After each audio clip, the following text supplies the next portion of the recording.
안녕하세요. 아기용품 준비로 가장 먼저 떠올리시는 품목 중에 하나가 유모차죠. 오늘은 유모차에 대해서 좀 요모조모 알려드릴 건데요. 어떠한 유모차의 브랜드나 기능적인 부분에 대한 사견보다는 유모차 구입 전에 미리 알면 좋겠다, 사기 전엔 이걸 좀 고려하면 좋겠다 싶은 부분들을 고루 알려드리려고 합니다. 저는 디럭스는 홈쇼핑에서 자주 방영했던 당시의 리안 유모차, 그거를 100일쯤에 사서 7개월까지 썼고요. 두 번째 디럭스 유모차 스토케는 아기 8개월 때 사서 3살까지 태웠어요. 자주 가는 친정집에 중고로 구매한 디럭스 유모차가 한 대가 있었고, 차에 넣어놓은 휴대용 유모차를 아직까지도 간간히 태우고 있습니다.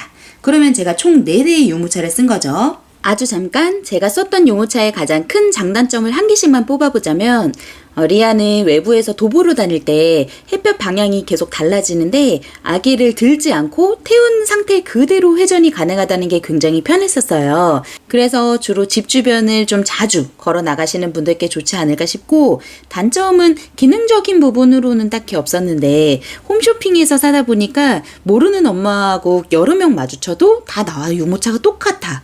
그런 스토케는 여러 장점이 많아서 엄마들이 선호하시잖아요. 제가 느낀 가장 큰 장점은 유모차에서 아이가 잠을 잘 자요. 밤잠이고 낮잠이고 아예 못 자서 2년 이상을 통잠을 자보지 못했던 제가 유일하게 재우고 쉴 수 있던 유모차였어요. 높이가 높아서 키 큰 엄마한테도 좋고, 저처럼 크지 않아도 아기를 볼 때 허리를 구부리지 않아도 된다는 점. 대신 아주 큰 단점은 각도 조절이나 방향 조절이 시트를 통째로 빼가지고 해야 되다 보니까 엄마 혼자 아기를 데리고 나가서 좀 활용하기에는 힘들었다 정도로 축약을 하고요. 이제 유모차 구입 전에 꼭 고려할 점에 대해서 한번 말씀을 드려볼게요. 유모차를 잘 안 쓴 엄마들은 야, 디럭스 사지마, 안 써 라고 하죠. 유모차를 잘 쓴 엄마들은 나는 잘 썼는데? 라고 해요. 남들이 잘 썼다고 해서 우리 애가 유모차에 잘 앉는다는 법은 없습니다.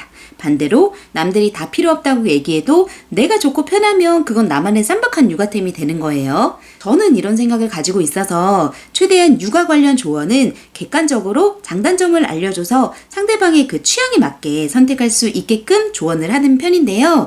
그런 제가 지인들에게 유모차 구입 조언을 할 때 꼭 하는 말이 2가지 있어요. 엄마 취향, 엄마 패턴에 맞춰서 살아. 그리고 계획 있게 살아. 이거거든요. 이 2가지를 토대로 설명을 드릴게요. 구입하시기 전에 이걸 먼저 생각하시고 구입하시면 좋을 것 같아요. 엄마가 차가 있어서 주도적으로 차를 끌고 나가는 편이냐? 외부 약속이 많아서 아기 데리고 자주 나갈 만한 성격이냐? 집 앞에 산책로가 잘 되어 있다거나 커피 마시러 자주 나간다던가, 남편과 주말 외출을 자주 하는 편이다. 저는 혼자 차를 끌고 나가도 애기 카시트에 태우고 디럭스 유모차 낑낑거리면서 싣고 어떻게든 밖으로 나갔던 편이었거든요. 그렇다 보니까 디럭스 유모차를 뽕을 빼고 썼어요. 근데 이제 반대의 경우, 아기 낳고 애기 어릴 때 저 같은 분보다 집에서 더 많은 시간을 보내시는 분들이 사실 더 많았거든요. 특별한 일이 아니면 굳이 일부러 나갈 약속을 잡진 않는다. 주말에도 아빠가 외출을 많이 해서 완전 독박 육아야. 혼자 나가기도 힘들어. 그런 분들은 주위에 100만원 전후의 고가의 디럭스 유모차를 사신 후에 끽해봐야 5번 전후 태우고 모셔두는, 근데 너무 새거라 중고로 팔기도 아깝다, 이런 지인분들이 많았단 말이에요. 이런 분들께는 저는 과감히 휴대용에 돈을 투자하라고 얘기를 하거든요. 어쨌든 휴대용은 좋은 거를 사도 디럭스보다 훨씬 싸니까요. 그리고 유모차에 애 태우고 편하게 산책하는 모습을 상상하시겠지만, 실제로는 유모차에다가 아기띠에다가 엄청난 짐까지 갖고 나가야 되는 경우가 대부분이기 때문에 애들이 유모차에서 1시간, 2시간 계속 있지 않거든요. 저를 포함해서 먼저 사봤던 엄마 지인들이 이런 이유 때문에 실제로 사용을 많이 하기도 하고 안 하고 그냥 도로 팔고, 이런 상황들이 갈리는 것 같아요. 그래서 엄마의 생활 패턴을 좀 고려해 보시고 사셨으면 좋겠다라는 말씀을 드린 거고요. 2번째로 계획 있게 사면 좋겠다라는 말은, 이거는 아이 낳은 집의 복도를 보여드리면 이해가 쉬울 거예요. 이거는 저희 집이에요. 3살 때 태운 유모차형 자전거, 킥보드 2대, 4발 자전거, 외건, 그리고 또 앞으로는 2발 자전거가 또 1대 오겠죠. 몇 가지가 그 이후에 더 올지 모르겠어요. 대수로만 보면 유모차 포함해서 벌써 9대예요. 다 제 돈으로 샀다고 치면 5살짜리 애 착값만 몇백 되겠죠. 지인 집들도 역시 비슷해요. 자녀 2 이상이면 복도가 적재창고가 됩니다. 남자아이들은 특히 전동차 많이 사시잖아요. 그럼 복도 적재를 넘어서서 집 안까지 차들이 차고 들어옵니다. 크면서 연령에 맞는 혹은 친구들이 타서 갖고 싶어하는 차들이 계속 늘어나요. 유모차뿐 아니라 태울차들이 앞으로도 무수히 많다. 그러니까 계획 있게 사지 않으면 좀 어이없는 차값을 마주하실 수가 있어요. 물려받을 수 있는 거는 좀 받고 오래 안 쓰시는 건 중고로도 사고 계획을 세워서 잘 구매하시기를 권유해 드립니다.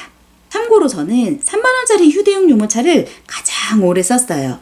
걸음마 하면 다 걷는 줄 알았는데 오히려 잘 걷는 4살 되니까 더 안아달라고 하더라고요. 이 사실을 알고 제가 다시 첫째를 낳는다면 저는 유명 디럭스를 30만원 이하로 중고로 사고 기내 반입이 가능한 그리고 폴딩이 아주 쉬운 좋은 휴대용 유모차를 살 것 같습니다. 그렇게 해도 디럭스 한 대 값이 안 나와요.